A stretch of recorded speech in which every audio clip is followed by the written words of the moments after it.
Hi guys, welcome to Devarajan Dayal channel. चलिए आज अब बात करते हैं Indian exchequer detail discussion with article. जो भी इंडियन एक्सचेकर है उसको डिटेल से डिस्कशन करते हैं।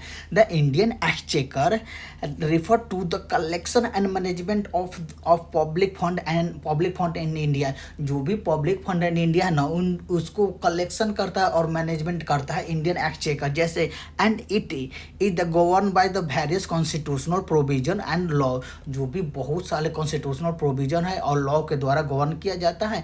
The key component of Indian exchequer including the consolidated fund of India and contingency fund of India and public account. ये तीन वो है, ठीक है। अब डिटेल्स इसको डिस्कशन करते हैं। पहला तो बात करते हैं कंसोलिडेटेड फंड ऑफ इंडिया, जो आर्टिकल 266 टू आर्टिकल 267 के अंतर्गत आता है। आर्टिकल 266 क्या करता है, आर्टिकल 266 क्या करता है? The consolidated fund of India, the consolidated fund of India is primary fund. ये मतलब प्राइमरी फंड है। इनटू विच ऑल रेवेन्यू, और जो भी जितने ऑल रेवेन्यू जैसे loan money receive by the government of India and deposit and are deposit it is the use for the all government expenditure. जो भी कंसोलिडेटेड फंड ऑफ इंडिया है तो ना, जो भी सारे जो भी टैक्स होता है, नॉन टैक्स आ गया, जैसे लोन आ गया, मनी रिसीव, वो जितना भी टैक्स मतलब रेवेन्यू आता है ना, वो कंसोलिडेटेड फंड ऑफ इंडिया में आता है, ठीक है। उसी से मतलब जितना एक्सपेंडिचर करना है उसी से सारे मतलब ऑल एक्सपेंडिचर गवर्नमेंट जो भी गवर्नमेंट एक्सपेंडिचर करता है ना, कंसोलिडेटेड फंड ऑफ इंडिया से ही करता है। जैसे expenditure the money can be draw from the fund only through the appropriation made by the law. जो भी एक मनी का ड्रॉ किया जाता है ना, वो अप्रोप्रिएशन मेड बाय लॉ के अंतर्गत किया जाता है। This mean that the no expenditure can be made from the fund without the sanction of parliament. अगर बिना पार्लियामेंट के सैंक्शन से आप मनी को एक्सपेंडिचर यूज नहीं कर सकते हैं, जो नहीं कर सकते। अब आर्टिकल 267 क्या कहता है? The public account of India provided for the public account of India. जो पब्लिक अकाउंट ऑफ इंडिया वो प्रोवाइड करता है public account for provided for the मतलब लोगों के लिए public account of India which include the money receive by the government specific purpose by held the trust such as the deposit and advance. जब भी government money receive करता है, जैसे trust का हो गया पैसा आता है, ठीक है, जैसे डिपॉजिट का आ गया, एडवांस कोई देते पैसा हो गया, जैसे डिपॉजिट का हो गया, तो उस पब्लिक अकाउंट ऑफ इंडिया के अंतर्गत आता है, ठीक है। अब बात करते हैं कंटीजेंसी फंड ऑफ इंडिया, जो कि आर्टिकल 267 के अंतर्गत में आता है। अब ये क्या कहता है? Article 267 the contingency fund of India is use to meet urgent and unforeseen का एक्सपेंडिचर। मान लीजिए किसी चीज़ को, जैसे मान लीजिए कोई डिजास्टर हो गया, ठीक है, तो उसको अर्जेंट में यूज करना है, तो उसमें कंटीजेंसी फंड से आप एक मतलब पैसा निकाल के यूज कर सकते हैं। This fund allow the government to make the expenditure without prior parliament and approval in case of the emergency. जब कंटीजेंसी फंड से अब जब पैसा निकालते हैं तो उसमें पार्लियामेंट का अप्रूवल प्रायर नहीं चाहिए। उसका बिना प्रायर के से आप मतलब उसमें से पैसा मतलब निकाल सकते हैं। बट उसमें आप जो पैसा निकालेंगे तो इमरजेंसी यूज के लिए निकालेंगे, ये नहीं कि आप मतलब एक्सपेंडिचर करने के लिए निकालिएगा, ठीक है। Advance the contingency fund is establish by the law and advance made from the must be the later the authorised by the parliament through the appropriation bill. उसके बाद पार्लियामेंट थ्रू अप्रोप्रिएशन भी authorise किया जाता है। अब बात करते हैं पब्लिक अकाउंट ऑफ इंडिया, जो आर्टिकल 266 के अंतर्गत आता है। आर्टिकल 266 क्या कहता है?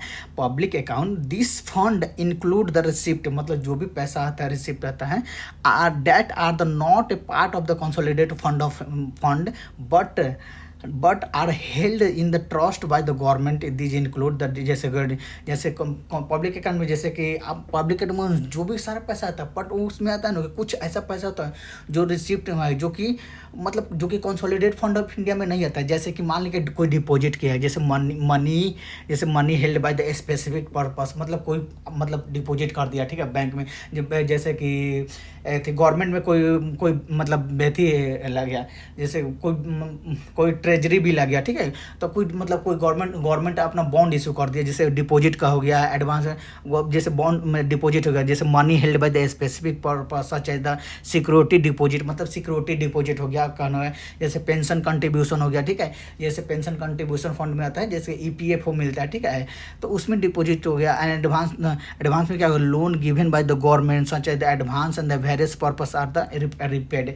तो इस जो भी एक होता है ना, मनी डिपॉजिट होता है ना, वो मतलब public account account of India में होता है, ठीक है, ये नहीं कि कंसोलिडेट फंड ऑफ इंडिया में होता है। जैसे कि मान लीजिए पेंशन का कुछ पैसा आता है, ठीक है, तो वो पब्लिक अकाउंट में आता है, पब्लिक अकाउंट ऑफ इंडिया में आता है। कोई डिपॉजिट करे तो पब्लिक अकाउंट में आता है।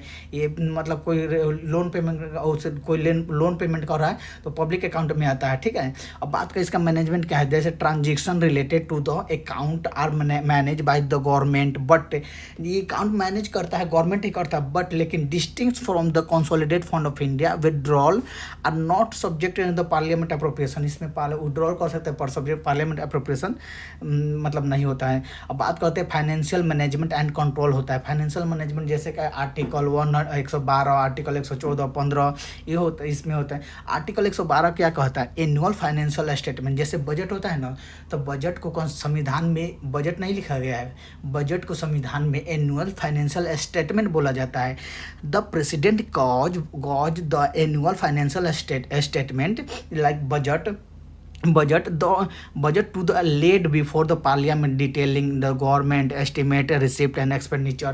जो भी मतलब पैसा आया है ना, एक्सपेंडिचर आया ना, तो मतलब आर्टिकल 112 ये कहता है ना कि आपके पास कितना पैसा आया, कितना मतलब एक्सपेंडिचर करना है, ये सब सारे चीज़ डिटेल से आर्टिकल 112 के अंतर्गत होता है कि हाँ आपके पास कितना मतलब पैसा आया और कितना आपको एक्सपेंडिचर करना है।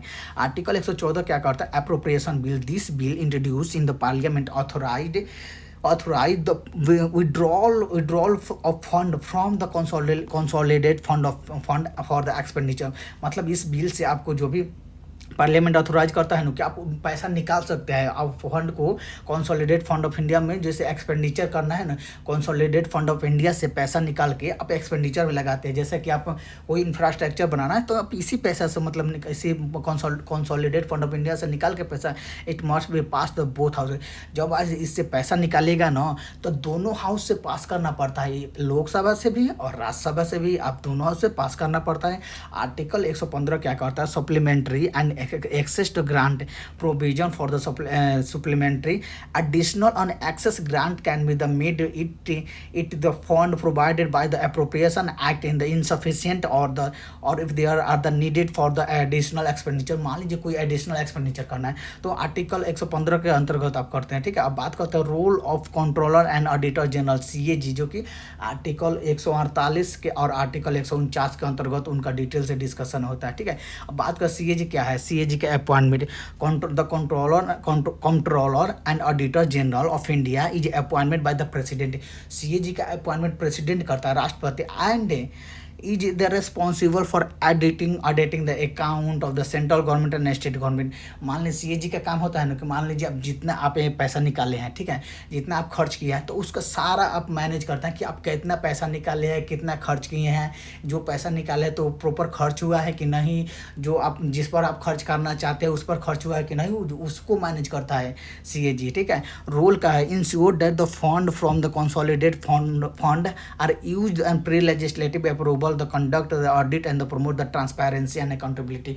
जो भी आप फंड निकालते हैं ना तो उसमें ट्रांसपेरेंसी एंड अकाउंटेबिलिटी आपको रखना पड़ता है कि हाँ आप जो भी जितना पैसा निकाले हैं तो आप उस पैसा को ये नहीं कि आप खर्च किए हैं कि नहीं, पब्लिक इंफ्रास्ट्रक्चर पर, एक्सपेंडिचर पर, पब्लिक पर, मतलब जो भी पब्लिक कहे थे जैसे स्कीम पर, ये नहीं कि आप उससे पैसा निकाल लिया और मतलब कोई करप्शन में आप घपाला कर दिए।